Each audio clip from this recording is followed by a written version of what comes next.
So let's get straight into it, shall we? Our bosses drawn this month were Veil Guardian and Kadim the Peerless, the very first raid boss and also the very last raid boss that we have seen. Yeah, it's like a beginning to an end. It's like all of the everything ArenaNet's put into this game in like a nutshell, from VG to QTP. But yeah, no. So we starting with VG, right? I feel like we should start with some quick stats on VG. And the last time VG appeared in the rating league was two major patches ago. So it was the Condi Rise, the Rise of Condi, and the end of 10-man content, or End of Dragons. And the best time there was from a pretty unknown team that people might not know called 17 Elitist. And they did it, I believe, in one. Let me see. Let me go back to it. They did it in exactly. Oh, I do not have it wrote down. But they did it in about 1 minute 40-ish, right? And then after, fun fact, the record of VG is done by another team that no one knows about called MCA. And they might appear or not appear today. I don't want to spoil anything, but yeah. So I guess that is the quick stats on VG. Everyone probably knows the cool boss mechanics, right? It's about like the Seekers and the Greens. But I think the main thing about this boss is a power boss that has to have Condi classes on it. So you have to have this Condi class for the Red Guardian. You don't want to like overdo Condi classes because your face times would be really bad. But if you don't put enough Condi classes, your split times would be really bad. So it's like it's a balance that's really interestingly designed, I believe, at least.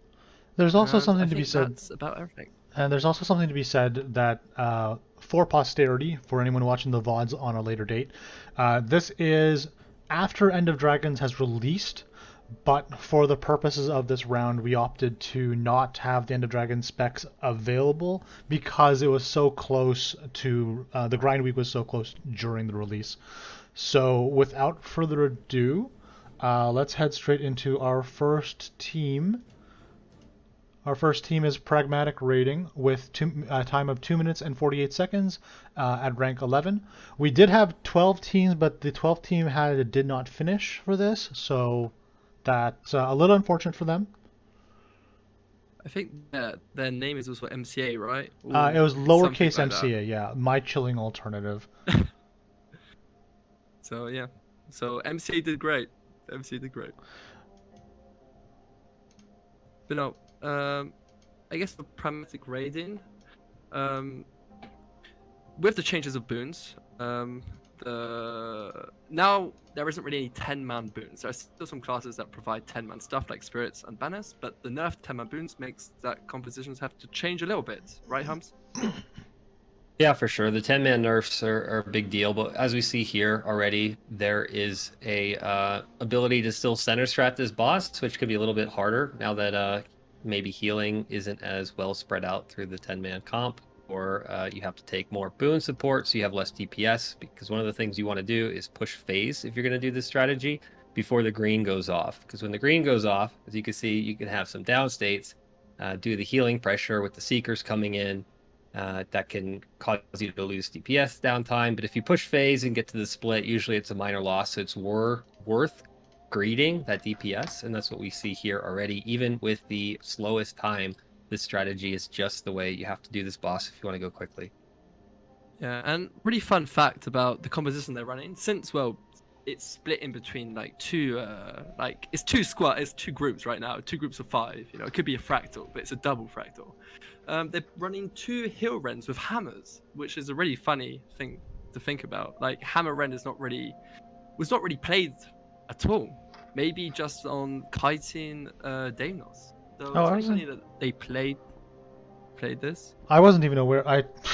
I think I missed that on when I was looking through it because I would have 100% grabbed the hammer heel Ren POV if they could have been, but Yeah, hammer, Yeah. staff, and they definitely give a lot to the parties, right? So they're healing, obviously, they're giving alacrity, they're giving might, they're giving prot, they have good CC, they're giving AP, which is a power buff, which is very useful in this fight. I believe, yeah, one of them is tanking, So they're doing a lot of the heavy lifting on this fight. Otherwise, the comps, yeah, you see some Connie firebrands, which will give quickness. You'll get some protection actually from those firebrands. You'll also get fury from those firebrands if needed. And then you have some soul beasts, right? So if you don't have a druid, you still tend to see soul beasts because they bring spirits. Like Sun Spirit is brought here, Frost Spirit is brought here. You get spotter for your Berserker Warrior. So a lot of nuance. Real quick, the Berserker is also taking offhand mace for some CC. So you see a lot of those little micro optimizations with the Chrono. It's doing Boon Strip on Blue Guardian and giving quickness in the off sub. So yeah, these comps have a lot of little details, and that's what's so great about VG. All right, well, let's move on to the next team then. The next team is Les Agrumes, Lag? Les Agrumes, sorry. And what do we see jump out about this composition right away? It's the double yellow, I have to say, and the double red, but it's not a double red, double renegade. It's a herald renegade. So it's like a mix of a lot of things. And well, there's also double chrono that we haven't seen in a while. Like double chrono that is, I believe, quickness alak, right? Quickness alak chronos, which is very old meta, by the way. It's, yeah, I'm seeing 2 potential quickness sources and only 1 alacrity source if we don't include the chronos. So yeah, so it's no, and the double warrior with the split banners and the and that's like the might also providing like might to the subgroup. Well, let's see this in action then and see what we get.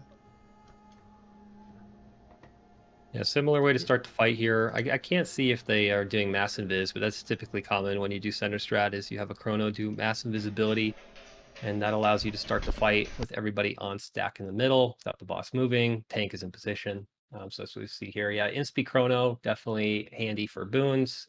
Can boon extend still, can tank. Has Sword 2 on Chrono, which is always comfortable as a tank, right? That used to be, I believe the meta was always to play a Chrono tank. We see a lot more variability these days.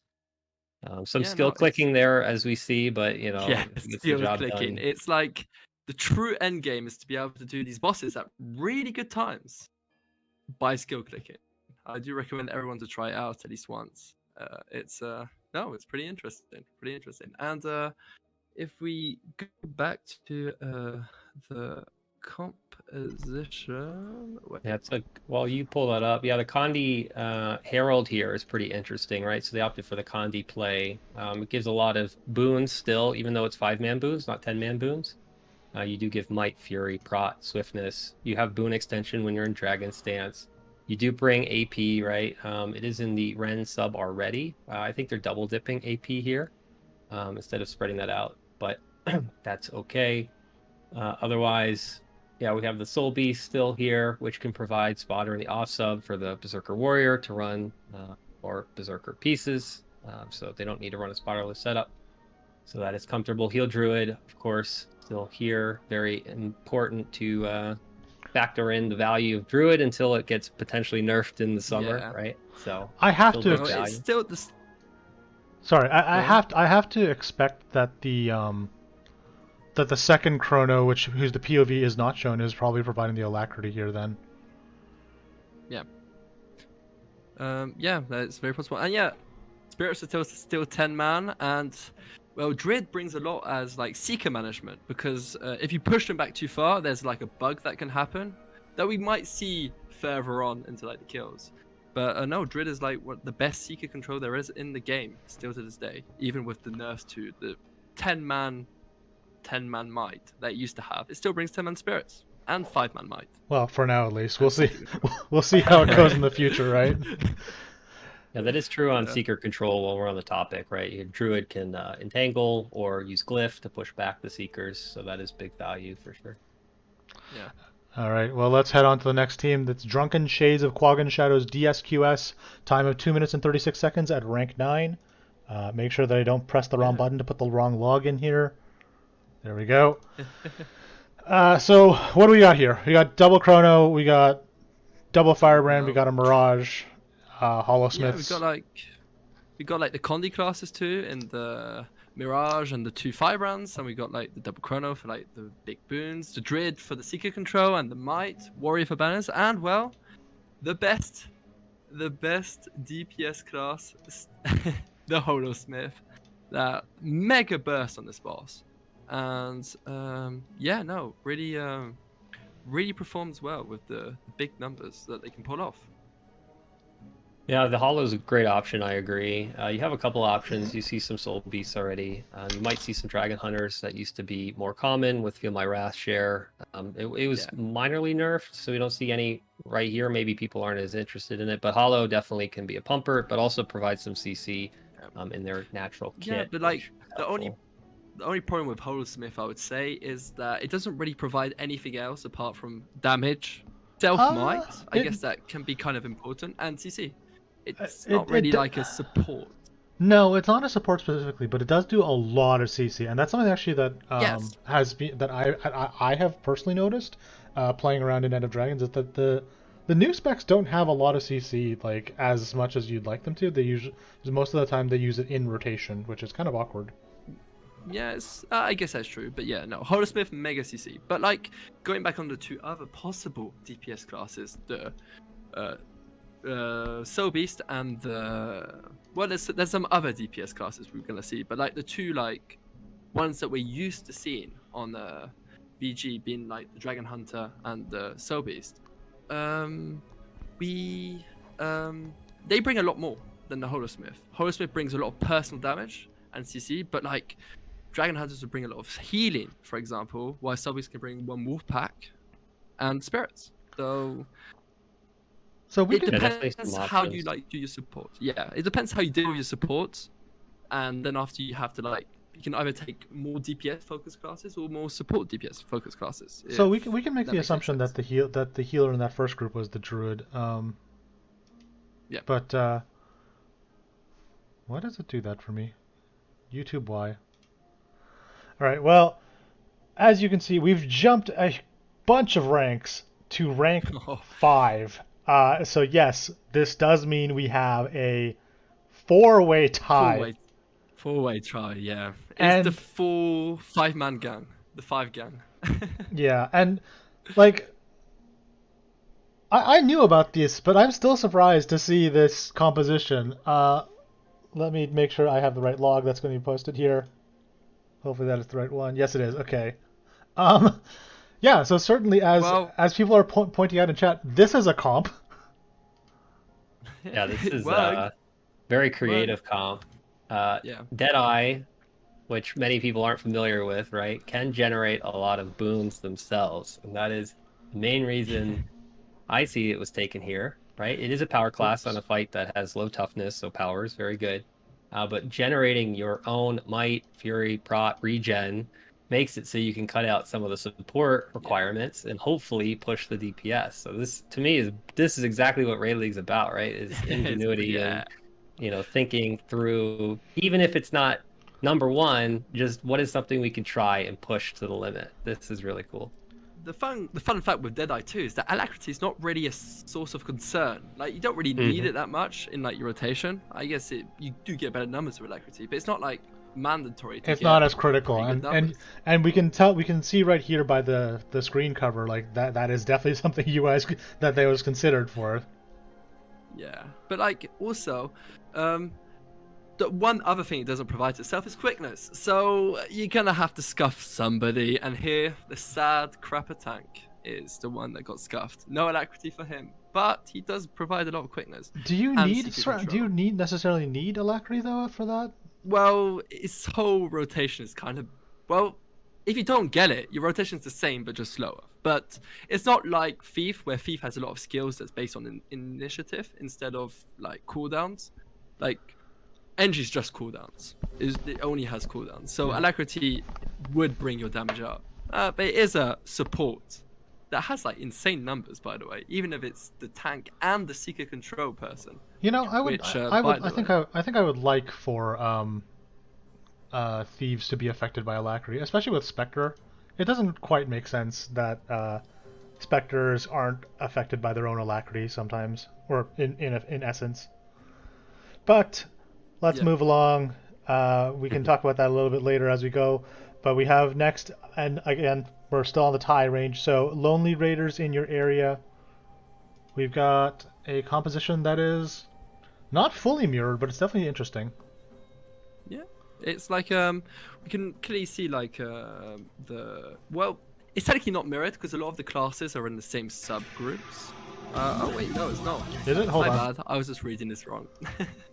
Uh, But no, it's you see a lot of the same classes pop up because you need to bring the same boons to both groups, right?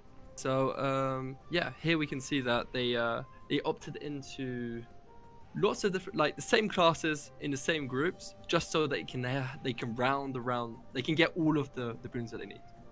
Also, a fun thing to point out is that they're running two renegades to provide that equity. However, these renegades aren't power because in EOD a new gear set was released, and it's the kind of Condi Diviner. Well, it's Condi Diviner with vitality. They should have just put power. I don't understand. that might be a bit it's- too powerful. But yes, the Honestly. ritualist stat gear is in effect, it seems. Yeah, to be able to deal with that red seeker, that's usually the bottleneck of the group. Sorry. Yeah, it's a good way to get full alacrity while still being a DPS player, essentially. And yeah, as mentioned, with semi-mirror comp, right? Soul Beast for Spotter and one Wolf Pack are both very nice. You have Berserker Wow. here, Split Banner, right? So Split Banner is a nice way to free up a utility slot while playing Berserker if you can give them the spotter they need through the Soul Beast. And make sure their swiftness uptime is good for their own personal Yeah, DPS. and the Very, fun very fact good with class Berserkers here, they're split banner, but I do believe that they're running the shout that gives might instead of Mhm. like going like extended Berserker, like with the wild. They don't bring Outrage. CC or anything. They Yeah. have the signet. Well, they have Outrage. their own CC with the headbutt still. So like that's not Yeah, that's not but that's not. they don't have like wild blow or some other CC skill. They have the signet, the might, and a banner, which is pretty interesting since you don't need the CC or the extended whatever it's called, Mhm. extended berserker. I don't quite understand what the YouTube algorithm is trying to show me. Oh, what a team. All right. Well, yep. This This is is Legendary Inside, 2 minutes and 10 seconds. I apologize for not having mentioned the times previously, but they're all tied, so it's all 2 minutes and 10 seconds. Right, of course. Yeah, Let's see 10 now. seconds. So we got a lot of blue, but like there's still a pretty big chunk of diversity within these teams that we're seeing. Yeah. Well, in this kill, I was present. I am the scrapper tank, which is a pretty fun thing to do, I guess. However, the only problem with the scrapper tank is Seek and Control can bug out a lot, which we're going to see very soon. The bugs that we can get with Seekers. So here there's a push out with Scrapper. I guess it's important to notice. Oh wow, it's in the group now. Wait, what? So there's a bug that can happen is that when you push them out, the Seekers can just randomly teleport back in without being pulled or anything. And it happens a lot with Scrappers in particular. If you push them out with the Scrapper push. Are So you we sure just none saw of it your there for firebrands? anyone. Are you sure none of your firebrands are Look- just trolling you? I recommend everyone to look at it again if you can. That is the bug. That is the bug. That happens to a lot of teams. You can ask a lot of other teams too, and they will agree that this is something that scuffed a lot of runs. And we got in our kill. So I'm happy I can show it with everyone. Another fun mechanic that's going to happen here, well, in the split phase, is instead of talking about the comp, because the comp, there's some similar ones coming up that's practically the same. It's like a weird mechanic you can do with greens on the split phase. And it's just for style points. I don't know if it passed. I can't actually see the stream right now. It bugged out. Ooh, that's unfortunate. But on the second split phase, we dodged a green because you can dodge greens on the split phase. It's the only greens you can dodge, and it's been in here since the beginning of the game, and no one knows. And it's like, well, a lot of people know. It's just not something that's common. And it's a weird, funny thing that we just decided to dodge it for the style points. We lost 5 seconds. Not worth, but for the style, I guess. Yeah, no.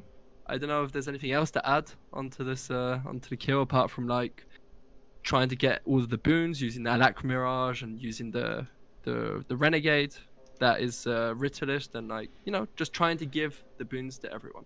Well, we're talking about Mostly. ties, and you just know who has to be part of the tie. It's critical fail. 2 minutes and 10 seconds, also at rank 5. Yeah, no. No, it's a pretty good comp, and there's just this class that I've never seen before. I don't know if you've seen it, Hums, the one in the bottom right. Yeah, this hybrid weaver apparently based on Yeah. that distribution. I have no experience with one, but I didn't even know it was called Weaver. I've never seen it.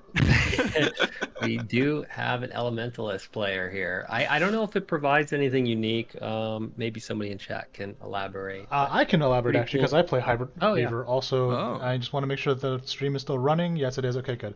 Hybrid Weaver provides, like you said, the power and Condi split that you really want. It's a lot of burning. It's a lot of burning. It doesn't rely on Scholar uptime. So you do have like a lot of burst phases, and specifically with Fresh Air because your damage is very consistent. So it's also just a very fun class to play on this. It's not. I'm not quite sure if I'm seeing any like Conjure drops either. So that is one possibility in the future to have a Conjure drop for the Soul Beast. One thing actually that we haven't been talking about at all is the Soul Beasts. As we can see on the DPS meters, Soul Beasts are actually really high, and a part of that reason is the One Wolf pack is finally being attributed properly to the Soul Beast. No longer are other Yeah. classes being propped up by the Soul Beast. Yeah, and what's funny about it is, like, it's not a buff or a nerf. In some cases, it's a buff, but like before, if you had like lots of Holosmiths or like Dragon Hunters, it would actually be better to run to give the one wolf pack to them because they had better attributes than the Soul Beast. But it does buff it in groups where you have to put a Soul Beast with support classes, because then after the support classes deal the same amount of damage as well, they don't. The Soul Beast deals all the damage, but the supports give the Soul Beast their damage at least. Well, our next kill, we have jumped to number 3, which that does mean, yes, indeed, we have another tie. And this tie is with Cormyr in one of positions. And Have we this gone looks back like 4 months? Is this 4 months ago or something? Is this like Old school Chrono Stack. Yeah, old school. It's old school now, but wow. I believe they did Cross like write. that, is it? I did believe they did write a fairly lengthy description on it. If either Yes. of you want to touch on that. Yeah. It's more like they run a lot of chronos because it doesn't need that much alacrity to do pretty good damage, and it also allows you to skip a quickness in a subgroup, where you're running the chronos, because I believe that a few time warps and some will of actions are enough for Yep. For the quickness of that subgroup at least. Uh-oh. Yeah, good way to distribute the quickness, some self-gen fury, so you don't need any other fury source. You have the Yes, I'm mirage sure. there for the might and the alacrity to kind of fill out the missing parts of the subgroup. Sorry, I'm trying to Otherwise, get the video to be a little bit higher quality and just working in general. And we're actually at the times that I need to have a little bit slower down. I'm actually going to pause this, let us talk a little bit, and then I'll restart it once I've given it a chance to buffer it a little bit. They have a critical fail brand. I didn't get to do the joke when it was critical fail. I forgot, but they have one here. And yeah, on every single like comp, even if you're running power chronos, you're still going for those Condi classes just for the Red Guardian, which is a really interesting like thing. It's unique to VG, this obligation of having Condi on a power boss, which is really cool. And yeah, so it's another thing that people need to deal with. Since we're looking at the Mirage, what the Mirage can do on like these split phases is have clones up for the Firebrand Ashes and for the I can't remember what the Renegade skill is called, the one that deals bleeding. Ice Razor's Iron? It's not Ice Razor. No, I can't remember, but there's this Renegade well that deals bleeding, and if people attack in it, they will deal the bleeding, right?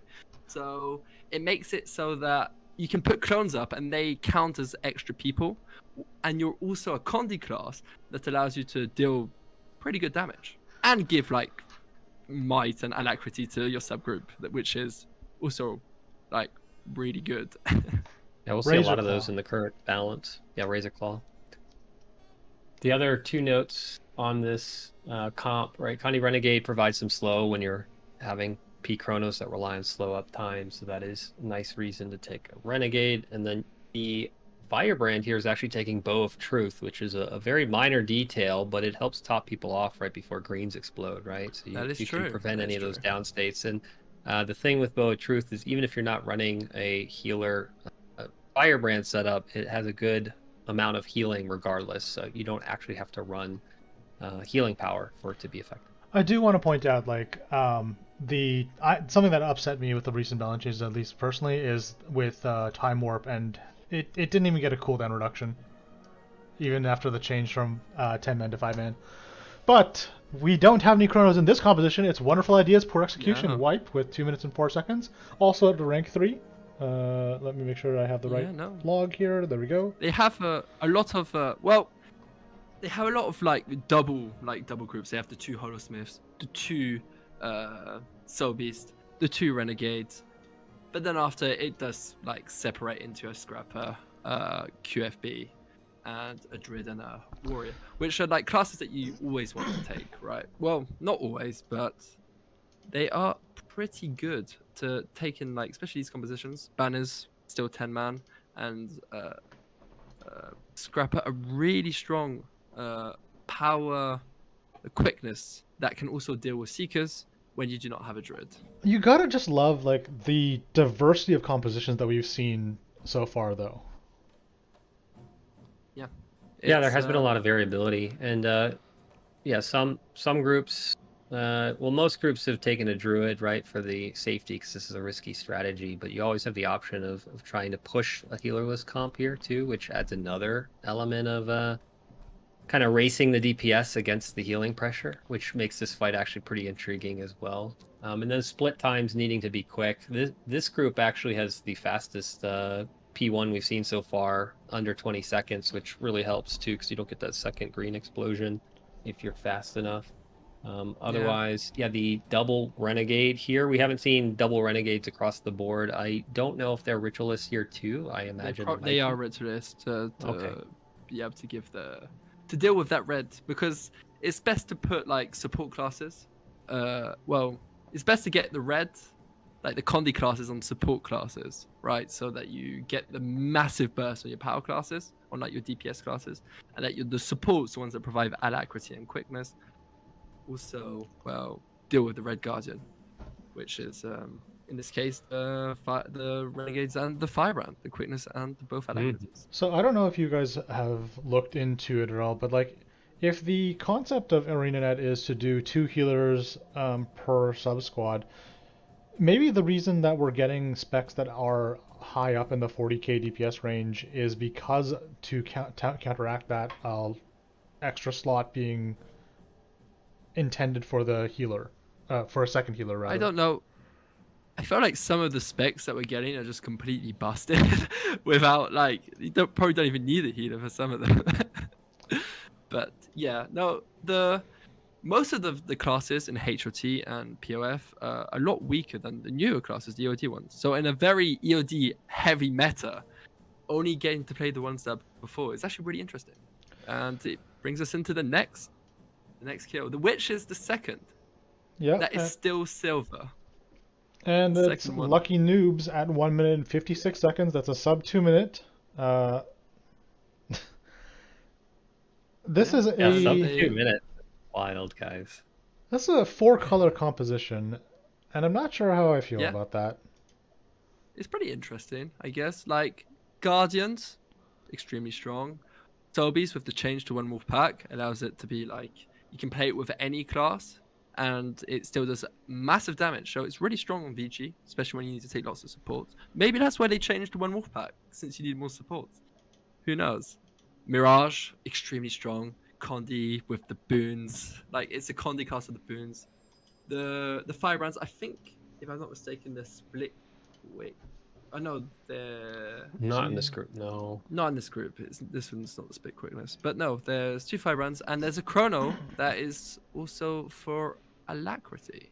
It's a power chrono with alacrity, And which again, is again, interesting. we do want to emphasize that this is HOT and POF specs only, no EOD. So, who knows? Yeah. This may ultimately change in the future.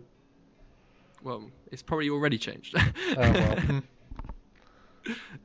It is good to see how competitive you can be with the current specs, despite the potential nerf, however you want to frame it, of 10-man. But yeah, we see more Mirages, of course, as a result, right? It's probably the biggest thing you see. We do have another Dragon Hunter player here as kind of a filled DPS. Soul Beast is mentioned, very good. The split banners, again, I think this is only the third or fourth time we've seen it. I think most which is people a would. lot still. Which is It is a lot. I'd say this fight really benefits from split banners. There's a couple that are really good for it. the So. extra CC from extra headbutts is always just really critical for getting stopping this attack. And Warriors are also pretty good boons in general. If you play it, at least if you like spec it towards giving might or like giving and also like bringing banners. Well, yeah, we've already talked about split banners, but what's interesting in like the blue classes, since there are 3 of them here, Firebrands bring a lot of healing. This is a healerless composition, so after greens you do need to hit up the group, and Firebrand Tom 3 is massive healing to your group, and like Dragon Hunter is also a lot of healing with the, if you take the heal signet, the elite signet, and I think the healing one too. Like it brings a lot of healing to your group, and you can really run healers groups just with a lot of Dragon Hunters, thanks to the healing it provides. Yeah. Yeah, great point. I think one of the Firebrands is a healing stat of sorts too, which I noticed in the logs. So definitely micro-optimized kill to be sub 2. Very well done. And the first ones, the Obliterators, the MCA, Absolutely the record nutty. holders. So, Also, it's yeah, like Insane. as you said, they do hold the record, so there's probably a little bit of experience but on that like one. this, I didn't think it was possible with the nerfs, because their record, like in the VG record, they are allowed food swaps and a lot of precasts, trap precasts in general, which are not allowed in Raising League. So the fact that they they only get like what 5-6 seconds behind their record with like with the nerfs to like the cool Whoopsies. classes before. Oh, with Sorry. the nerfs to the cool classes, or like the HOT POF classes, and the fact that you don't have all the boons now, it's extremely impressive, and they really perform well on the skill, and completely deserve to be like I'm certainly the so surprised. good. I'm certainly surprised at Dragon Hunter usage, even with the Procession of Blades nerf. But we're seeing again that Soul Beast taking the top slot as a result now because that one wolf pack. But it just shows differently, right? Well, It does, before but it's would just always funny. be first. It's It just is just funny. Yeah, funny. very bursty looking now, which is pretty cool. I mean, I wouldn't they be ruined surprised. Ranger Go on. with Untamed, right? So they might as well give it one wolf back. I just hope that it doesn't look poorly, such that Soul Beast gets nerfed because of it again. Yeah, that's what I was saying. It's probably True. like Sobeys might get nerfed just because it's just like, wow, this class does so much damage. But you can see here, it's going to get caught up. It doesn't have one wolf pack for phase 2. Yeah. So I'm guessing it's going, or maybe not. Maybe I do it's gonna think the Dragon Hunter burst is very viable here still, and the split times with this group are 11 seconds Yeah, on it's split like- 1 and split 2, which is insane. Most groups we've seen today have been 18 to 20 seconds, with a couple that can get in the 15 range. So optimizing the split timings is a huge time save here. And fun fact is that they don't even need to, because a fun thing with the Blue Guardian is that you need to boon strip it. Here they phase it before they need to boon strip it. So I think they that's get to the CC bar. I think that's before they typically need to- normal though. That's a normal occurrence for speed. Well, it depends who you use on your blues, like the blue thing. But it's still really hard, even with like 3 DPS classes, like with all the boons. No, it's still really impressive. Yeah, very, very impressive. Some ritualist renegades there. The berserkers did provide a lot of the might as well. Yeah. So that's another good way to split berserkers in the subs and give might. So very well optimized group. Wow. Just everyone did really well, but like if MCA wasn't in the if MCA wasn't in this tournament, everyone would be like really high points. It's just MCA just obliterated. Like there's not another word. And this is just the first boss. No spoilers, right? But I mean, that being said, we still have a incredible. lot of groups that are like they have done very Yeah. well for what And they've is. really gotten better. Really gotten better Center over time. strat too, it's not like you pug center strat, right? So a lot of groups probably aren't technically doing this all the time. So it is pretty cool to see every single team got to push a center strat Yeah. approach to VG, which is more difficult, and especially to grind out. So yeah, props to everybody. The MCA being first and last is still really funny. It's just MCA. It's just no, it's pretty funny. Perfectly balanced. Perfectly balanced. Well, I'll let you guys talk a Well, little bit about Kadeem the Peerless while I yeah. run the back end a little bit. Okay, well, QDP, quick stats. We're doing the quick stats now. So, the last time, this is the last raid boss that was released. Well, it's not. It's the last raid wing. It's the last boss of the last raid wing, which is not the hardest one in the game, but a really interesting one to say the least. Last time it appeared in Raider League was 4 months ago, but it was one big patch note ago, with it was after the Doomfire bug fix, but it was before EOD, so it's going to be a little bit different. Still, a lot of the classes that were there before are still like dominated in this one. So what are But we it's expecting? What are we expecting? Because we know for a fact that sustainability as a whole got nerfed in the end of Dragon's patch. So invigorating precision from Deadeye, even parasitic contagion was nerfed, right? So and rune of Tormenting tormenting, runes. rune of tormenting rune Rune of was a Tormenting. huge hit So for the typical you scourge. either need to like scuff the scourges a bit more, or just be a lot riskier with them. Basically, in this type of setup, I don't expect any team to have trouble. It's when you're dropping orbs in a pug group where the sustain that Yeah. is lacking really hurts you now. But any of these But, classes like even are still before, fine. yeah, even before you could run nightmare runes, but you go a bit down, right? If you drop an orb, you're dead. Fun fact: the last time this was in Raider League, the time was 3 minutes and 18, and it was by just a random team no one knows about called Win, Downstate Cup. I think it's that, right? Well, let's They're get retired. Yeah. I don't know if they're And retired. then, Let's They'll get probably into it. they might be back, but let's get into it. Yeah. So our first team is Okay, Pragmatic Rating with 5 minutes and 47 seconds at rank 11. This looks to be a relatively standard comp otherwise.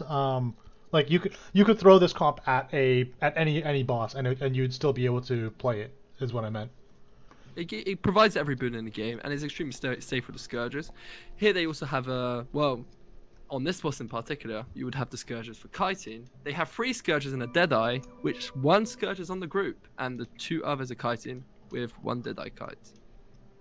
Yeah, and the good thing, or the fun thing, I guess, is that Scourge and Deadeye both are competitive DPS-wise. It's not like one is clearly superior. It can be positionally beneficial to be on Scourge because you don't have to kneel, and you also do have a better range of a teleport on Deadeye, so you kind of have your pick and choose, and maybe somebody's more comfortable with one or the other. But either can work as a kiter in the general sense of the word. So you'll see some variability there, but Scourge is very popular. It actually is pretty recently popular. It's only been less than 6 months till we saw the surge of Scourge, so to speak. It was after the balance patch that like buffed all of the conditions. Well, buffed Condis, right, and completely buffed Scourge in the process. Fun fact: here we have a Scourge tank, right, which is pretty cool, pretty uncommon too. You would usually have support like a more support class that would bring a lot more to the group. Here, Scourge brings survivability and can survive it pretty well. See, the fire drops are the non-pug way of dropping fires, kind of Mickey Mouse strat. Fires. Yeah, Yep. Mickey Mouse strat. So we expect to see that, and reason being that the anomalies will be walking across those fires based on where you put them to go to a pylon or Kadim, depending on phase timing. And if you CC them in the fire, the anomalies will die to the fire, which allows you to focus on the boss, right? So Pugway, you tend to have to focus on anomalies outside of the CC, but here you want to push DPS. So it's vital that your fire placements prioritize kind of your ability to do that. Also thinking when we're talking about the difference in between kiters, the Deadeye kite to the Scourge kite, the faster you go, the less viable the Deadeye kite becomes, because you can't technically pick up the orbs anymore. Because you can pick up the first ones, fine, but then after the problem becomes that you cannot. It won't be off cooldown. Your blink won't be off cooldown. So that's why the Scourge has really become a lot more popular with the faster the kills go, because you always have portal to pick up the orbs. Unless you go like very, very fast. That I don't think anyone is even close to. I don't remember the Deadeye, cooldowns. Yeah. Yeah, like Deadeye's cooldown is like one of the big reasons why it's It could be very tight. We see too, just to point it out, right? There are some RNG mechanics to this fight, like the arrow mechanics. So depending on who gets it, it could be a painful pull that you just reset or not. If your lightning mechanic is a person that is a melee kind of class to do DPS, it could scuff a phase. Or if the arrow mechanic is on somebody that's a little bit unfortunate, could cause problems. So there is a lot of RNG in this fight on any given pull. And we haven't even gotten to tether management. Maybe we could cover that as we go further down the road here, but that is going to be a key part of this fight. Because tethers is something that people don't really understand that much, but well, it's just not done in pugs at all. So only in speedrun strats where people talk really about tethers. And just going back to it, the Shadow Step cooldown is 50 seconds versus Sand Swell cooldown of 35 seconds. So pretty significant difference. That is one of the big problems. Yeah. The faster you go, the less viable Deadeye is, unless you move him around pylons. Well, let's get on to the next kill here. We've got Les Agrumes. Let's go with, I think that's the right button. Yes, it is. Okay. So we got Double Scourge. We do have a Deadeye. We have Daredevil. I'm expecting this to be a Condi Daredevil, and I'm expecting the Deadeye to be a Pyloner. Yes, it's Condi Daredevil. It's also double. They have a Miralac. Well, a Staff Mirage, and they have 2 RLs for the other group of alacrity. So that's how they provide their alacrity. Since nowadays 10-man alacrity is no longer a thing. I have to keep pointing that out because it's just like it's so wild. RR is technically not dead, but yeah, you need 2 in one subgroup only, so it's less beneficial to run RR. I really hope they buff that, because having to have a Diviner Ren that does its damage and only still do 5-man with all that Diviner's gear just does not feel good. Yeah, 25k bench Divren. It has pretty good burst on some bosses. I guess it has its uses. Really, really good burst. That falls off instantly after, but you know. I kind of just feel that that it would be nice to have Lasting Legacy upped a little bit for its base boon duration. So you don't need as much, and like, again, you're only covering for 5. You're not covering for 10 anymore. The sacrifices are a little bit skewed. Just run Ritualist gear, right? I mean, that's for Condi-Alac, not power, but yeah. Have we seen a good power Alac spec yet? Other than Diviners, rather, other than Divren.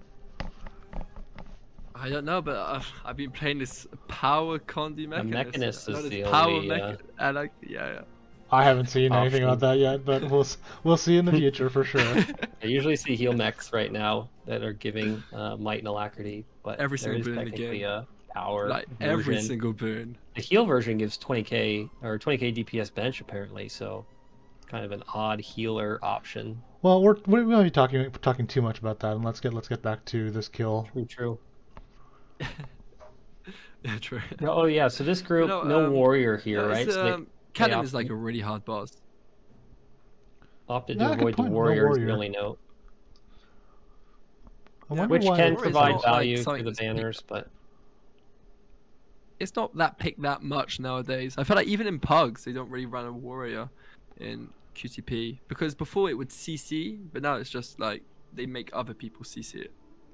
Yeah, so Druid's So- still very, speaking to that, right? Not only good for the healing and light and boons of the spirits, but can also use the pet to CC the anomalies from range, right? So very nice to have a Druid in these comps. You don't need the warrior to be doing CC or anything like that per se. I'm still not Otherwise, you have all the convinced. pilots. I'm still not convinced because Warrior is still giving at this point in time 4,000 stats across 10 people. So not having But Warrior the still thing seems with overwaste. Warrior, the thing with Warrior is that you're only giving those better stats to 6 people, or like 6 people. Yeah, like let's say 6, 7 people, right? So, Because you're accounting for the supports. Well, here's a well, no, it's composition. the pylons. You don't give it to the pylons at the beginning at Oh least. right, yeah, that's But what you mean. so let's get to I think the break even's close. Yeah, it's a good point. Well, the the next. drunken shades of Qui-Gon Yep, thank you. with the Time of 4 mirages. minutes 55 seconds. Rank 9. We've got. Well, let's just get into the video actually, because the QTP kills are the QTP the videos themselves are just generally long, and I'm bugging out here. Uh-oh. Oh, leaks. Um, tech problems. But no, the QTP, yeah, it's a very long boss. Like VG was like in average 2 minutes 10, 2 minutes, I guess 2 minutes 10 about. These go up to 4 minutes and even 5 minutes in some cases. So a very, very long boss. And yeah, it can be really hard to like be focused for that long for some people. So it's really good to see people like actually pushing themselves on like these really hard bosses and like really pushing times to like the maximum. I guess since it's bugging out, we can talk a bit about tether mechanics. But like the tethers on like Kedem is like essential to get really fast kills. There are 2 types of tethers. There are the bad tethers and the good tethers. The good tethers, you every time you get tethered to a pylon, mostly, so the pylons are always tethered. But you can't tether to a pylon every time a ball lands. And if you attack it, you will give a debuff on Kedem or like a buff to your group for 6 seconds. So you can juggle tethers to give like the 10 stacks of that buff to your group to really push your damage. And in opposite, if you get bad tethers, that mostly happens at the end or like on the pylons, it will give like a debuff to your group. So you don't want to give the bad tethers, but you want to give the good ones. Something is Yeah, very so strange here. I apologize for this. it's okay. We got some more we could talk through real quick. Yeah, Yeah, so talk about tethers, right? Bad tethers. I think some folks are confused on which tethers are good or bad, right? So purple tethers that you see connected between you and say the boss are the bad tethers, right? The 25% damage reduction on yourself tethers. Good tethers, blue tethers, pylons, as mentioned, always have good tethers by being tethered to the pylon. But as orbs get collected, you can actually connect to the tethered pylon person in the first basically 3 phases and have 5% damage increase to the squad, as mentioned. And so there's ways to keep the tether uptime very high, or you can just have a couple players do the tether mechanic and not be as kind of micro optimized. Because if you want to optimize, you have to rotate in and out and connect to the tether person for that 6-second buff. Rotate out, let somebody else rotate in. So that's called bouncing the tether, right? So a little tricky. We could talk more as we get further and further, but that is the way to optimize kill times here for and sure. really push it. Because you can have Really all push it. people tethered, right? So 50% damage increase, including the tank, can be tethered to say the north pylon, while the stack is connected to the southeast or southwest pylon. Yeah. So yeah, no, and yeah, this killed the drunken Quagons going for the mirages. Mirage, well, they have also a Condi Renegade, 2 Staff Mirage, and I think this is the first Axe Mirage that we're seeing. Axe Mirage, probably one of the strongest, even to this day, strongest Condi DPSs with a 41k bench without factoring in Confusion. That is nerfed, but Confusion can go way up and tick like for really big numbers. And there is a thing with Confusion on Kedem the Peerless is that it actually ticks for more. On some attacks, you get like 2 ticks of Confusion, which is why Mirage is so strong on this boss. The only downside is tethering. It's really hard to tether on the Axe Mirage. So we might see some different variations of Mirage in the Stacks Mirage to try and like deal with that problem a bit better.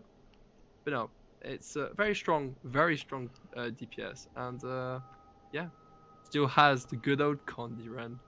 Yeah, the which hitbox is too on Kadim, right? You can't go through the hitbox, so no. Axe Mirage per se can, or Condi DD as we saw, can basically keep the rotation going without much movement, which can be Well, beneficial. Axe 3, which is Yes, the Axe 3 only is a good problem. point. It's the only you just Axe 3 into nowhere, and you have to like re-find where you are. Can be really disorientating for like action cam players or people that have their map that rotates. You have no Mhm. idea where you are. Very true.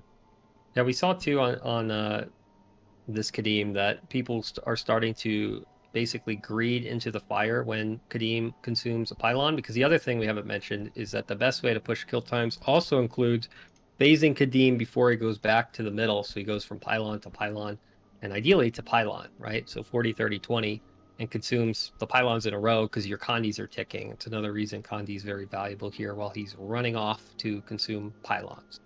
Well, speaking of Condi, we got another Condi based composition here with 5 Scourges. And this is from Gurges. Cormier in at 4 minutes and 19 seconds at rank 8.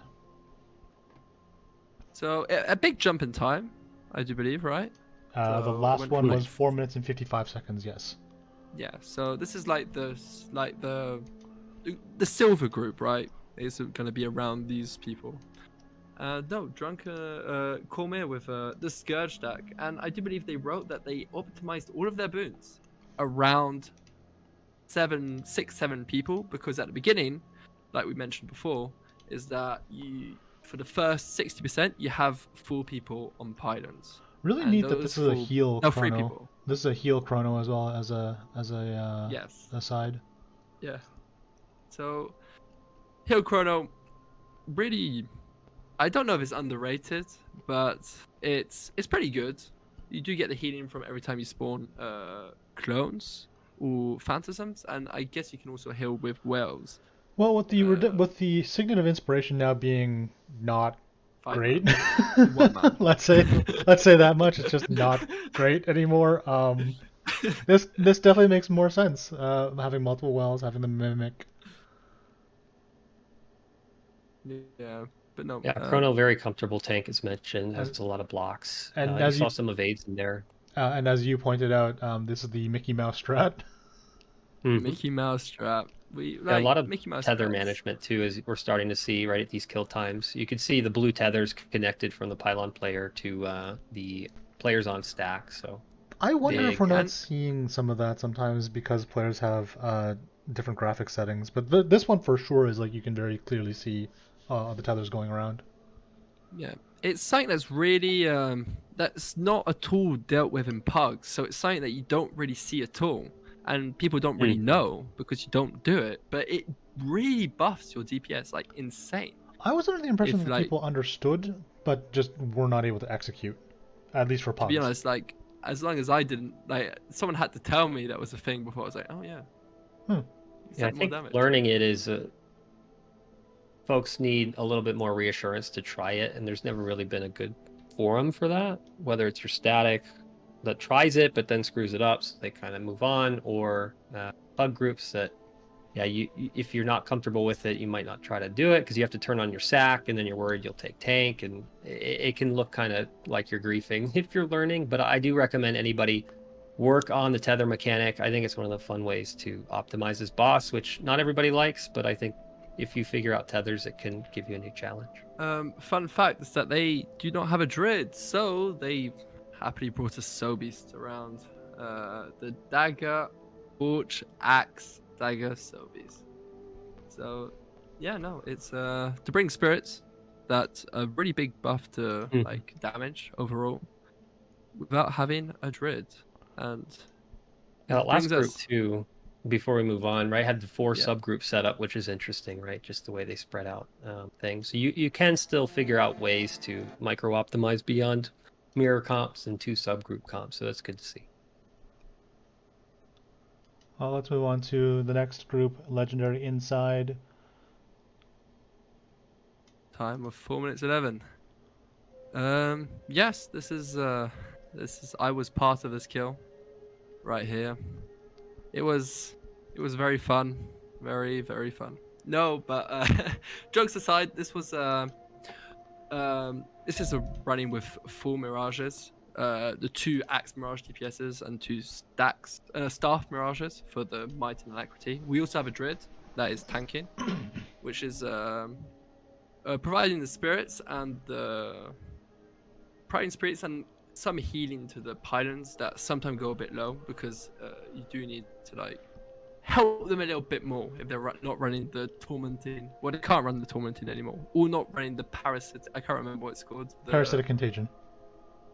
Parasitic contagion, exactly. Since they can't run that, well, they can, but it really scuffs their DPS. They have to opt to more like you have to save them a little bit more. Also, might uptime on the pylons is a bit iffy, so having a druid that can like top that might up just to make sure that they have enough might for the whole phase is also pretty good. I guess we should also talk about the changes to Barrier. Barrier does not have as strong a base stat and scales more off of healing power more. I didn't actually know that. Oh yeah, they changed that in the last patch. It was like the base values of Barrier went down and the Oh yes, okay. the Yeah. healing power scaling went up. So that's why we see big barrier from the hill mechanist, which is not here because we're not allowed DOT. But Soon, yes. Yeah, just to elaborate too on the Scourge, since we have the Scourge POV, right? You can basically use all your skills except Torch 4 at range, so it's a very comfortable DPS rotation, just like your normal Scourge rotation for the most part. You can take the Elite to do some CC, so that is one thing instead of Plague Lands. You can Otherwise, in fact walk into range of Torch 4 and then like dodge backwards to be back on the green, but it's like, True, is yeah, it good worth point. it? I don't know. I don't actually know either. But no, it's Scourge is still like one of the best picks on this boss. Still, even with the barrier nerf and still with like the tormenting rune nerf, it's still really really strong and brings so much to the group. If it's like boon corrupt, because on the last phase, on the 20% phase, Kadem gets a lot of boons. True. Boon strips very helpful. Boon strips, and just being able to kite at pretty good ease. So I was actually looking at what has boon stripped and boon corrupt, and that number has actually not seemed to go up at all. So Yeah, that's like, it's kind of an argument to bring those older specs for future content if there are boons in that content. I think isn't most of the boon corrupt and boon strip and all of that coming from like the base classes? I guess in Chrono, in Mesmer at least, it's all from the base. I don't really know about Necro. Sort I guess of. Yeah. Sort of, So, but like you kind of don't want to use those if you can help it. But where am I? We just did Legendary Inside. Are we good to move to the next one? yeah, we're good to go. I think, with a quick pause, the other thing that we see in a lot of these groups is no Firebrand providing stability, especially with nerf from 10-man stand your ground to 5-man. And so it makes the teams have to either dodge the shockwave when Kadim's consuming pylons, or they can basically position their character so it gets knocked back, not in a fire, and then they can move freely where they need to go. So that's one thing that pugs are used to stand your ground, but you don't necessarily need it. Here we go. To the Lonely Raiders in your area. That have I think this is like using the same classes, maybe just like a little bit different composition, but it still has the core things you want to bring on Kadim. You have your Miralac for might. The Daredevil also brought Sigil of Nullification for weapon swap for the final 20%. To remove resolution, so that's kind of a micro optimization there that you can do with an option of a Daredevil. But also Unstable Artifact is the steal skill here, and so that can be useful for either rezzing or just mobility, because it'll either pull a downstate person to you, or it'll teleport you to the location you pick if there is no down It's state. pretty good to grief in your friends. True, When they're yes. down and you just like dodge and fire, pull, dodge out. Let's go. But yeah. The other thing too is Sandswell we should see here can also be used to move you to the pylon that Kadeem consumes, which can save you a little bit of DPS downtime, especially if you do have like a Kandi DD that needs to get to the boss to do its damage. So Yeah, another and you reason can also Scourge use the is sound helpful. swells to, because during when he explodes a pylon, you can still tether to some other pylons, and you can use the pylons for mobility to move people around to tether, and like do some shenanigans with them, right? And since they're on a so low cooldown, it does you have them up, right? And it's like it's a teleport for your group. It's like a portal gun, right? If people know what that is, like a teleport that you like go forward and like teleport people. It's a really good skill, and it's like this is one of the bosses where it's really utilized to its like full potential with the teleports for the orbs, for the pylons, and just teleporting for mobility around.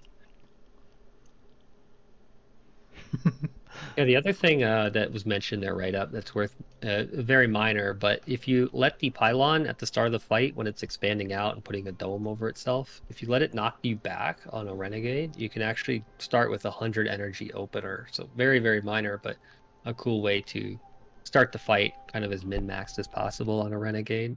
And like talking about the beginning of fights, like you can also choose which pylon where your orb spawn. It's depending on the last Oh orb no. spawn in the fight. You can Woo. choose where you. That was a very close knock into fire there. It's for gaming. It's like for style points, you know. Yeah, you can see the healing change of that we mentioned of tormenting and parasitic contagion and things like that can still make this fight also spicy too. We've seen some healing pressure in general throughout this fight from the Scourge POV, which I think makes the fight more interesting to a degree because you actually have to dodge or move out of lightning AOEs and just be more mindful. Okay, Yep. so I think I fixed that. We should be on to QF stuff next, I hope. Oh, critical fail with the critical fail brands. Let's go. I'm still not sure what exactly you mean by that. I don't know. It's just QFB. It's critical fail brand. I don't know. It's a dumb joke I thought of. I don't think we are going to be able to we are not going to be able to do full audio. I'm aware that there is a request for it, but no, we have to do this because it's TMC. well, just the time. We don't have 4 minutes for this. That is also true. Well, maybe if it goes really fast, it might actually make it sound better. That's reassuring. I have I'm the going to pleasure to have. well, of course, because having the back end visible, we've seen it.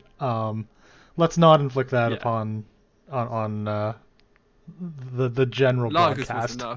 Lagos was enough. If you have, yes, you can have all the videos, all the POVs are going to be put up onto the websites and the raw files. Just not right now, we already have so many technical difficulties I'm working with. Apologies again. I'm so sorry. It's gone pretty well for now. Pretty well, you know. But yeah, this composition, it's like using a lot of the same. The Miralax, the Firebrands, and the Scourges. I think this is a full colored squad, right? It's just like a nearly complete rainbow, a half a rainbow, if you would say, with the Druids. Green heavy rainbow, yeah. A green rainbow. It's like an Irish rainbow, I'd say. Yeah, nothing too surprising about the comp, but very effective. And as mentioned, Druid's still big value. Even as we see the kill times being pushed lower, the Druid is still pretty vital in a lot of these comps. Mirages, Firebrand, Scourges, very meta in the old days, still very viable today.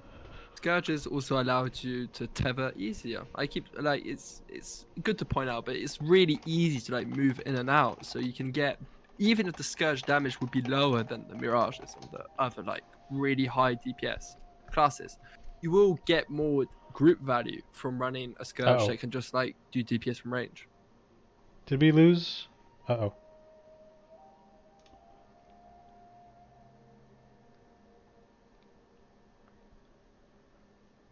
Broccoli, if you can hear me, I think you somehow got muted. Did I? I can hear him. Hold on. Try again? Am I back? Yeah, Am I yeah. back? So I think Like cut out? That's so funny. might have just been me. I hope it was just me. I don't know. I can hear you, buddy. Yeah. No, I was just saying that you can just move in and out of tethers, right? Just to deal more damage. It has more group value.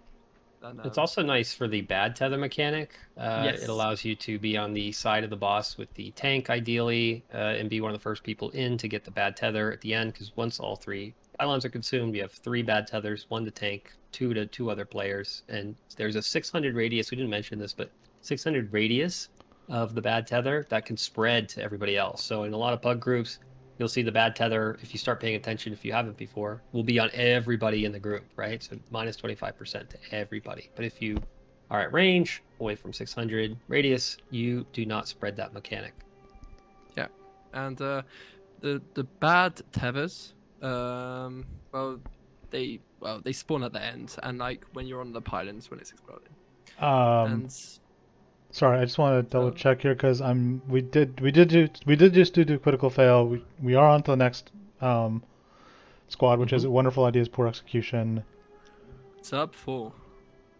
Sub 4 minutes. Yes. Okay. 2 and silver. Oh wait, I can probably just do No. this. So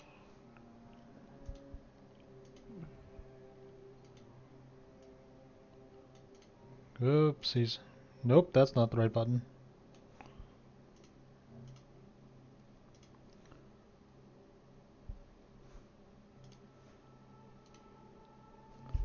am I lagging or is it? Oh wait, no, that's fine. No, they have a lot of the same, right? The 2 renegades that are both These should both be Condi Renegades, I think. yeah, they're both Condi renegades. Like, this boss is a very Condi favorite just because of the Caden the Peerless, or Caden the Peerless, takes damage when he's he takes Condi damage when he's in his bubble. So if you have power classes, they might be able to like end the phase with a higher number, right? But they won't have damage that's taken when you're CCing the pylons. So Kadim is this is actually that was actually scary. But no, the Kadim so Condi classes are very favored on this boss. We do have a Stacks Mirage with this group as well, and then the Condi Daredevil too. So you got your Stacks Mirage wish, which Stacks Mirage gives some of the alacrity, but not all of it, which is where we see the Condi Wrens are giving some of the alacrity as well, it looks, to fill out any gaps, probably just pressing F4 as needed during burns or any critical period. So pretty nifty way to handle that. Yeah. But they're definitely not lasting legacy. They're just regular Condi Wrens that just happen to press F4. I mean, you have a lot of time because you're building energy while you're floating in the air for the fire drops. There are a lot of 100 energy periods here where you have excess energy anyway to press an F2 or an F4. A cool tether mechanic during that phase to be able to like deal some extra damage, like get those tether on the boss. But yeah, no. Stacks Mirage is like the newest Mirage build that is fairly recent. It's been out for a while, but it's not like as spread as like Axe or Surf Mirage. And it's like really high damage. I postulated Stacks Mirage when the staff changes first came out, but like at that time staff was just also broken, like very busted. Yeah. So that didn't quite pan out, but I'm glad to see that it is Stacks Mirage now at this point. Yeah. Yeah, it's and official.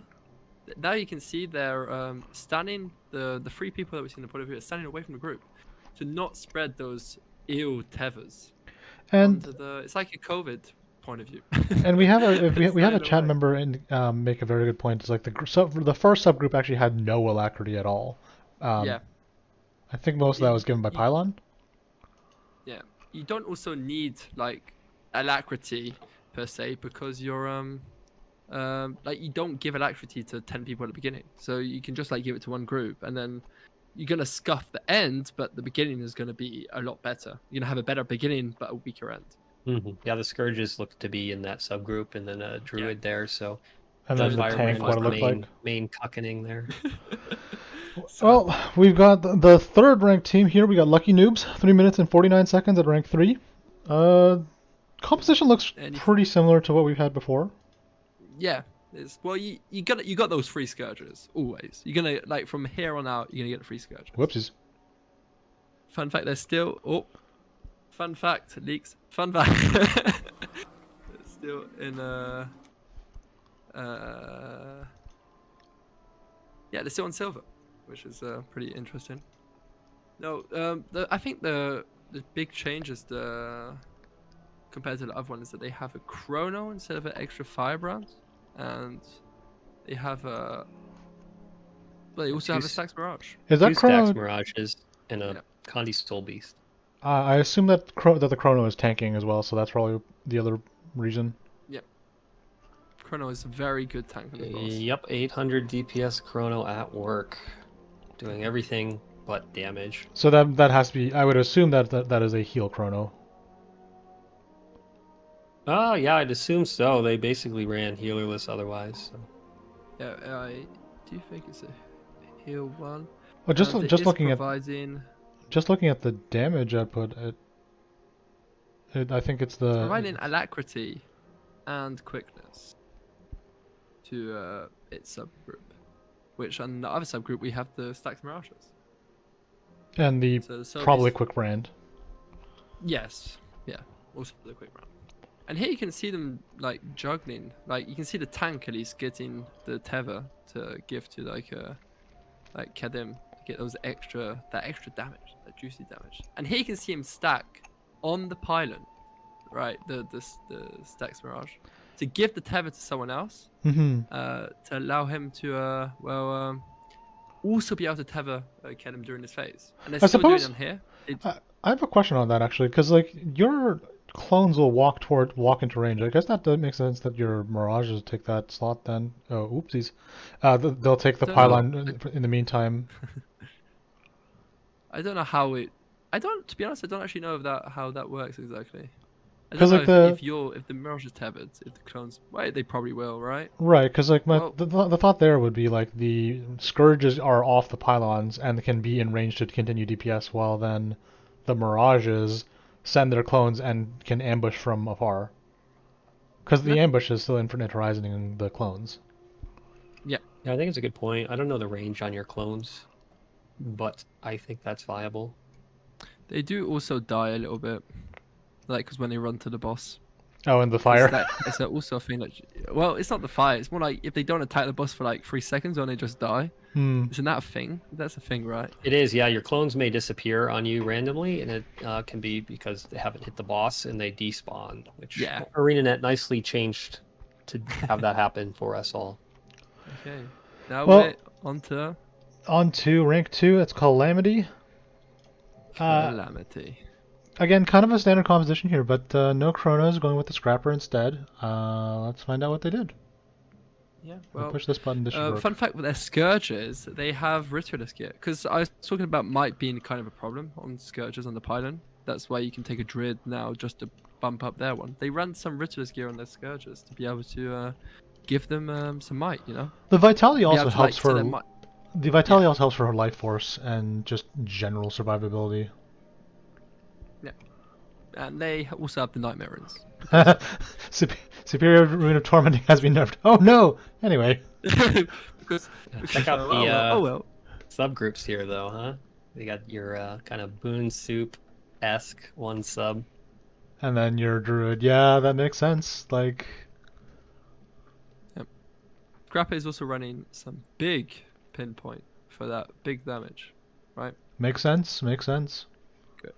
And one thing that's underrated on Scrapper is the super speed that you give on this boss, because you don't run that much around, but when you do run to the boss, right, like on the fires, it's good to have like that extra like few seconds, like that extra like half a second of being able to damage it because you just got there a little bit faster, Hmm. which is, not something to underestimate. It also has a moving smoke field, which uh, mirages, if they axe 2 into like a scrapper, right, into like the smoke field, it deals like twice as much confusion, confusion stacks Hmm, if it good was an point. ethereal field. So having smoke fields or with mirages is always a really good play. That's why you see on lagers people taking the smoke scale, or people taking the Well, smoke scale yeah. Well, mostly. for personal reasons, I prefer to have consensual super speed. Yeah. Adina on Adina, especially. Not saying that one specifically. Hmm. Surprise super speed. Yeah, no. It's if I'm not mistaken, all mirages are stacks, right? Yes. Stacks mirages. Because I said it was hard to tether on axe mirage because you have to like walk out the stack to be able to, tether to the boss. On stacks mirages, you remove that problem by going on staff and just walking out of the group. Because you can still do damage, right? Hmm. Even if on Axe Mirage, most of your damage comes from a lot of your damage comes from your clones. It's still good to have that option to be able to still do damage to the boss while you're just walking out, and getting that extra mechanic onto the boss. Like No, it's these are very quick kills. Like I don't think we yes. have mentioned that today yet for Kadim. It's like you have a total of I don't even know what the total time is actually now that I think about it. We'll see you in the next video. You have a lot of total time. But yeah, this is the first, right? Oh, the first. Yes. It's a jump. It's a very big jump. It's fun fact. The holders of the glitchless record on this boss is MCA. Same as for VG. I don't know how much they paid, but they probably paid a lot to the admins. Uh, Wait, what? they have the record on this boss also. Right, MCA. but oh no I no was no. just I was just saying some joke. But no, the other record is Scourge Attack, and it's sub 3 minutes, but it was with Doomfire bug, so that is completely off the table now. But no, this is extremely impressive. This is also faster than the last time Kadim 2 was picked in the Raiden League, which was by win of a time of 3:18. This is 3 seconds faster with the nerfs to boots, right? So extremely impressive time from MCA. Well, Yeah, you'll see the the value of Mirage. Sorry, go ahead. the. Yeah, same thing for me. The stacks mirages here, right? So you have 4 total, 2 and 2 on the subs. So you're getting your might and alacrity covered fully, hitting 30k DPS. That is Well, insane. you actually deal more damage because it's on arc DPS. You have to add 3% to mirages, like 3k to mirages on this boss, which means that they deal even more damage than what we see because of the fact that confusion is not calculated properly on this boss. One thing to also note is that clones will take spirit buffs if there aren't 10 players specifically. So like you're not losing value out of spirits from the ranger here At either. least for now. They also, fun fact, this is I think it's the only people that run a heal Firebrand tank. I did see a quick brand tank earlier, but yeah, it's less common for sure. Yeah, so it's a hill Firebrand tank. They skip the Drid, take the Sobeys, which does also really good damage, right? A lot less than the Mirages, but it's pretty good damage. I think Really that's good just Sobeys. I think that just speaks to how Mirage is versus Soul Beast in general, but Soul Beast is providing a bunch of Exactly. support. It comes back to like the VG where you have to choose your DPS classes rightly. Here Mirages also do provide 10-man might, 5-man might and 5-man alacrity. So they do bring a lot of support too. Also doing all the damage. But yeah. Extremely fast and really impressive. Yeah, I I see mean what you mean. execution's a big part of this kill too. I see what Yeah. you mean by the condies ticking down to the next Yeah. next threshold as well here. Yeah, and it's also you get the. I do believe they get the triple skip. It's the only team to have gotten the triple skip, the split, which it's why we see big jumps in like times. If you don't get a skip, if you get just the one skip, or you get double skip, I think that was double skip. Yeah, that Because was double. you lose a lot of time. Yeah, you lose a lot of time CCing. Which is why there are jumps. There are some times that you like miss out because of that weird skip mechanic. This kill is really good done. I know I can only congratulate them for like completely destroying everyone on both of these bosses.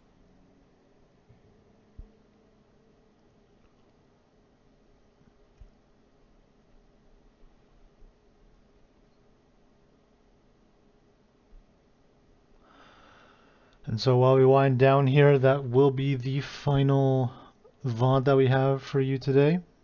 Apologies for all the technical difficulties.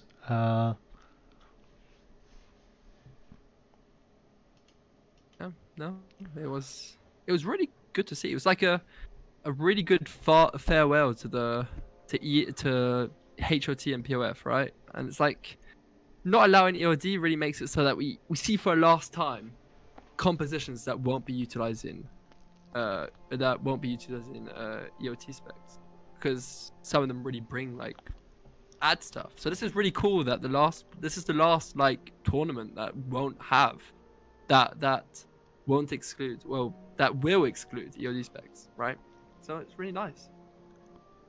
It's really cool, especially seeing how people adapted to the boon changes and seeing how people really are getting better and like trying stuff out and like the variety of compositions. It was really a real pleasure to watch, at least from my point of view. I think Kadeem the Peerless had a little bit less diversity, because the roles of the fight itself is like a problem. But who knows? Like, what are we gonna see in the future? What are we gonna see in the future? I would have been curious to see what people what people would have done with Desmina, but I am also potentially interested in seeing what people can do with Condi, like a Condi Mechanist, because they have the shift signet to teleport. Yeah. Yeah, no, it's like there's so much stuff. Like we could talk years about the new specs and what they bring, right?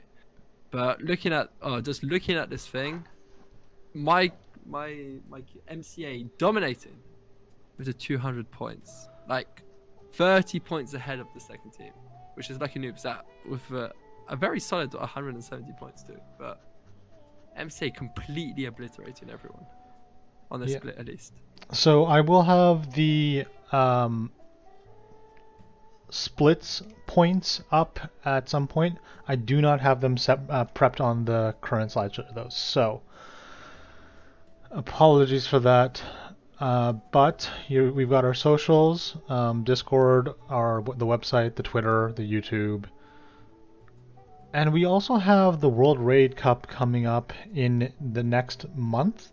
So there will not be a Raid League for April. There will be the World Raid Cup instead. We'll be returning in May. I believe that is probably a typo from my part. Wipe should be not capitalized. Apologies. I was definitely using caps lock when I was typing everything in there. This will all be fixed when the PowerPoint goes proper. Big wipe. Capital W, lowercase I, lowercase p, lowercase e. But with that being said, I don't think there's anything else to add here, unless we want to go back and just discuss what we got for all of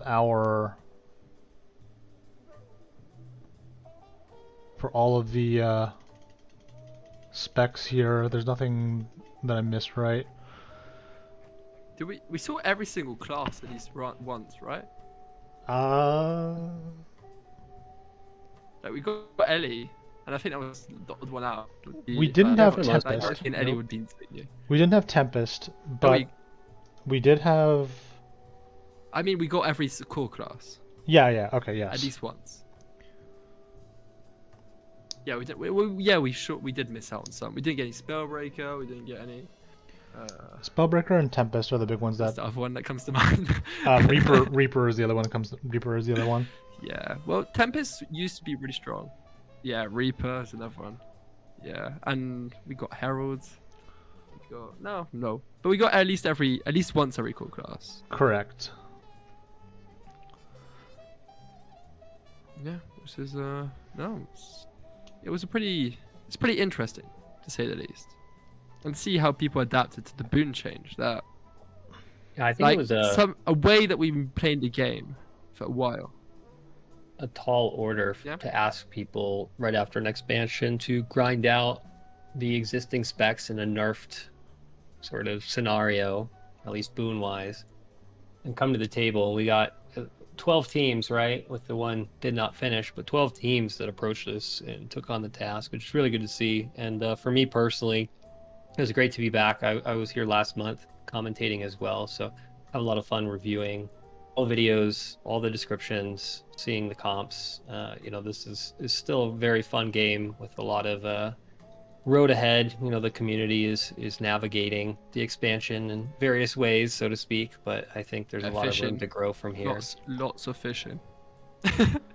Yeah, extreme fishing. And extreme fishing. like we said, we'll be back in May. We'll have updated rule set with End of Dragons specs in the pools. I've played some of the strikes. I think they're great. Actually, I think they're adequately set up, and I am excited to see what we get with the future challenge modes. We will be adding them to a pool. Not sure quite what pool yet, or if we'll do a forced one strike mission in there. We'll go through that with the admin team and. Would it be called instead of being called in the Raiding League, it'd be called the Raiding and Strike League? I don't think we need to go through a rebrand. It was a joke. But yeah, no, the new strikes are great. EODs are really fun to play. And like to see where we go forward from here. Like I don't know. I'm excited, especially to play the new specs in like hardcore or like semi-hardcore settings, like trying to push like the old bosses and the new bosses with a completely new way to play. So with that said, I will get the leaderboards out. That's not that's probably not what we want to call it rebrand as. I will get the leaderboards out. So I will be off for April. You'll be anything that needs to be taken care of will be done by Caldor and Zodiac. Sorry, within the Discords. Please treat them with the same respect that you treat everyone else with. Thank you to every group that has participated. Thank you to the audience. You guys make this broadcast and the entire Raid League possible.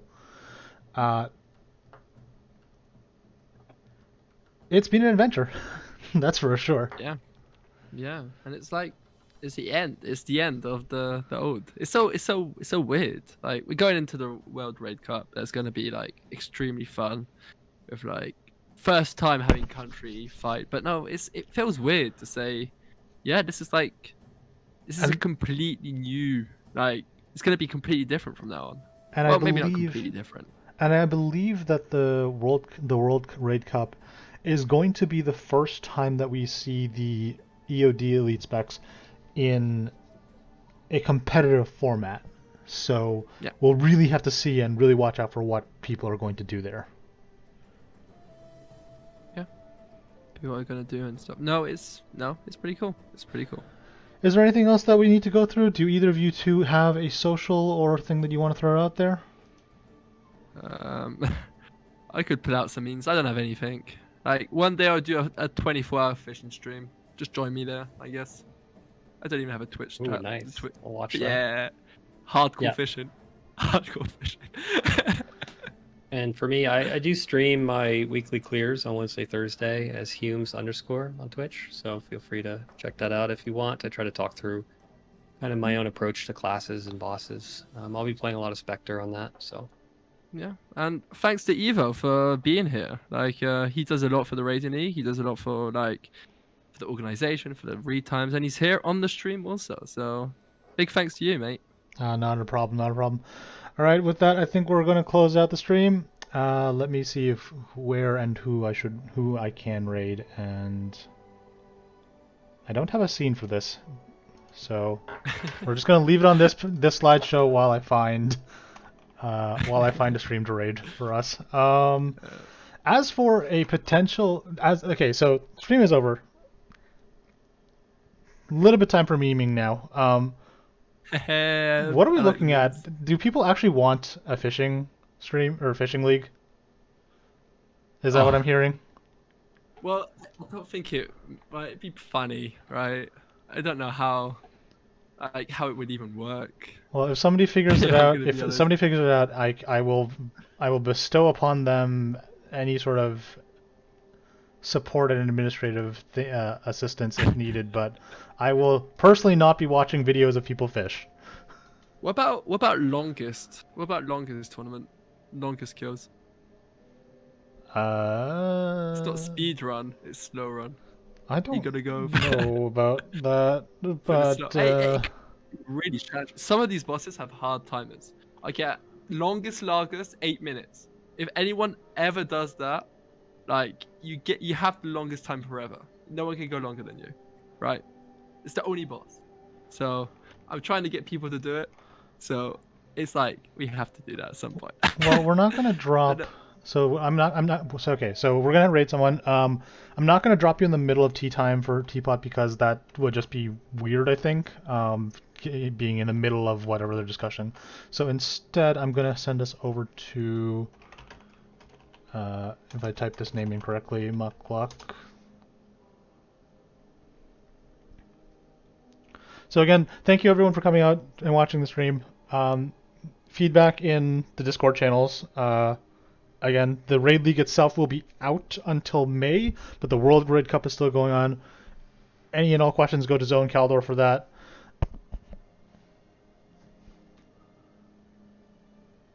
Yep. And with that being said, have a good night, everybody. Yeah, all good day. All like good, I don't know, midday? Something like that. Bye, everyone. Yep. Okay. Technical difficulties aside, that went fine. Yeah, I don't know. I think so. Yeah. I don't know. I feel like I did better than last time. Definitely, 100%. You like stepped up immensely, and it's great. I didn't expect anything last time, since I knew I just wanted to go in blind, and now I know exactly how it's meant to be done. I just thought of some stuff. I still like memeing though. I couldn't put on the Twitch because my internet is like all over the place at the moment. Like I said, I think that's I think that's a huge portion of just like this the entire like system is reliant on like specific people doing specific things, and like I was handling way too much at this point for this time. So that's why I was trying to like at least with hums, I don't know, I was trying to say some stuff, and like I don't know about you, hums. Well, yeah, same. Like when it was like downtime, we tried to speak at least. Like, yeah, I really appreciated that. I really appreciated that. There's so much stuff to talk about, right? On these bosses. Oh yeah. Well, last time I had way too much to say and not enough time to do it. I felt like we actually got to breathe a bit more, at least for me this time, as a group. That is. So yeah, I was also trying the flow was better. Yeah, I was trying to like not just talk forever, because I felt like sometimes we have a lot to say, but sometimes at least at the beginning it was like, and about you, hums, or like just stop speaking in the middle or something so that other people can speak. I think it's important that everyone gets to speak, right? It's really hard just because like we want to get to all the kills, but we don't want to like linger on certain kills, and controlling the speed of that is always difficult. But we ended up still coming at like the 1 hour 30 mark for stream wise, which I now need to